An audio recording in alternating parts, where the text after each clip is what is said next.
یہ بہلول بھی اسی قبیلے کا فرد تھا، دجلہ کے کنارے مٹی کے گھروندے پاؤں پہ بناتا ہے اور انہیں مسمار کر دیتا ہے۔ وہ کبھی آپ نے دیکھا ہوگا کہ بچے ریت میں اپنا پاؤں رکھ کر کے اوپر سے ریت تھپک لیتے ہیں اور پھر پاؤں ہولے سے نکال لیتے ہیں، بچ جائے تو بڑے خوش ہوتے ہیں، اور جب کھیل ختم ہو جاتے ہیں تو اسے گرا دیتے ہیں اپنے ہاتھوں سے۔ بہلول بھی اسی شغل میں لگا ہوا ہے۔ بہلول یہ کام کر رہا ہے، گروندے بناتا ہے گراتا ہے، گروندے بناتا ہے گراتا ہے۔ بادشاہ گزرا، پوچھا بہلول کیا کر رہے ہو؟ ہنس کے کہا جنت کے مکان بنا رہا ہوں۔ کہا بیچتے ہو؟ ہاں بیچتا ہوں۔ کتنے کا؟ 10 روپے کا، سیل لگائی ہوئی ہے۔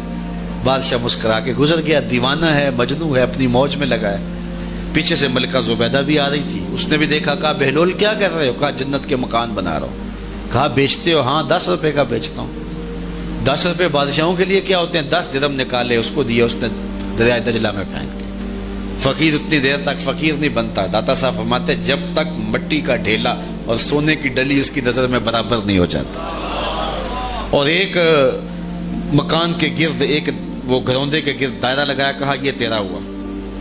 ملکہ گزر گئی، بادشاہ بھی چلا گیا۔ شام کو اپنے محل میں پہنچے، بادشاہ سویا، منظر جاگا کہ حشر کا دن ہے، پھر جنت کا منظر ہے، جنت میں بڑے بڑے خوبصورت مکان ہیں۔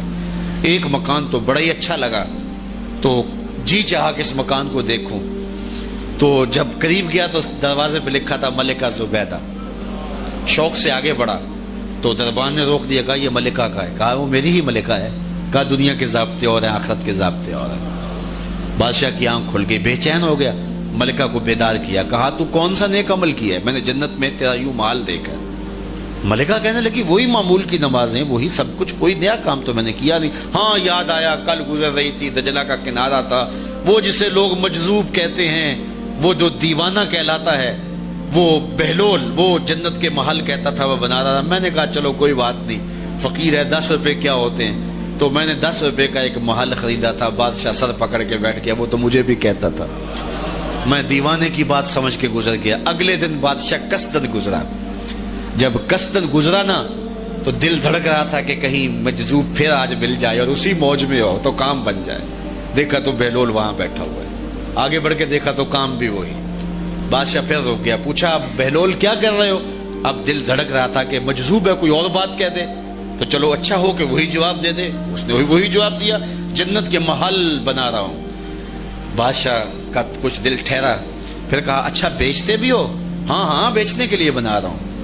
بادشاہ ادھر جیب میں ہاتھ ڈال رہا ہے اور ادھر پوچھ رہا ہے کتنے کا؟ کہا آدھی حکومت لگے گی۔ کہا کل تو 10 روپے کے بتا رہے تھے۔ کہا کل تم نے دیکھا نہیں تھا، آج سودا دیکھ کے لے رہے ہو۔ اللہ تعالیٰ ارشاد فرماتا ہے انما تنذر من اتبع الذکر وخشی الرحمن بالغیب، جو ان ڈٹھے سودے کرتے ہیں، جو بغیر دیکھ کے کرتے ہیں۔ اچھا چلو ایک خوشخبری میں آپ کو بھی سناؤں، اور وہ خوشخبری رسول اللہ کی زبان سے۔ حضور نے فرمایا طوبیٰ لمن رآنی وآمن بی وطوبیٰ 7 مرات من لم یرانی وآمن بی۔ فرمایا صحابہ تمہیں مبارک ہو ایمان کی کہ تم نے مجھے دیکھا اور میرے اوپر ایمان لائے، اور کہا انہیں 7 مبارکیں ہوں جنہوں نے مجھے دیکھا بھی نہیں ہوگا اور پھر بھی ایمان لائیں۔ انما تنذر من اتبع الذکر وخشی الرحمن بالغیب فبشرہ بمغفرۃ واجر کریم۔ ان کو بشارت دے دیجئے بڑی عزت والے اجر کی اور خوشخبری بھی۔ تو جس اجر کو میرا رب بھی کریم کہہ رہا ہے وہ اجر کیسا ہوگا؟ تو یہاں تو لہجہ دم توڑتا ہے اور الفاظ ساتھ نہیں دیتے کہ اجر کریم کی کیا تعریف کریں جس اجر کو میرے رب نے بھی کریم کی صفت سے موصوف کر دیا ہے۔